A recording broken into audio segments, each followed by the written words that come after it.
Transition management. What is it? And what risks might you encounter if you must do it?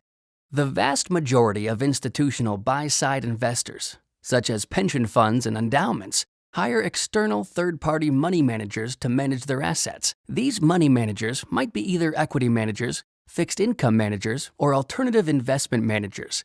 At any point in time, these institutional investors may decide it is time to change investment managers. The process of switching to a new manager is known as transition management, and firms that offer expertise in this area are known as transition managers. There are several reasons you might transition from one manager to another. An investor may change the asset allocation policy, which requires finding a new manager who has expertise in the product you want to invest. Or the previous manager may be underperforming and you want to find an alternative manager. Sometimes these are organizational changes that may cause a shift in the investment strategy, such as shifting the focus from passive to active investing.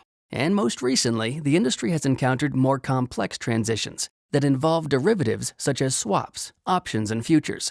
For these products, investors may need a transition manager with a different set of skills and experience. What are the considerations and risks when transitioning a portfolio from one manager to another? Anytime you sell a portfolio and reinvest in another, you incur costs. Transaction costs, commissions, and other fees can be performance killers.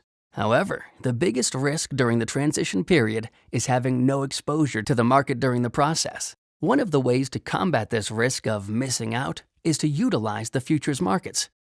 Say, for example, an endowment was going to move their small cap exposure from an active small cap manager to a passive indexer benchmarked to the Russell 2000 index. From the time securities are sold from the legacy manager to the time new ones are purchased by the passive small cap manager, there is the risk that the Russell 2000 might rise, resulting in tracking error and underperformance. Therefore, a transition manager could use E-mini Russell 2000 futures to mitigate this risk. Whether an investor benchmarks to large cap indexes, mid cap indexes, small caps, sectors, or international indexes, there are literally dozens of liquid stock index futures available that replicate many key global benchmarks. It's no surprise that transition managers have come to rely on these instruments to transition portfolios smoothly and quickly.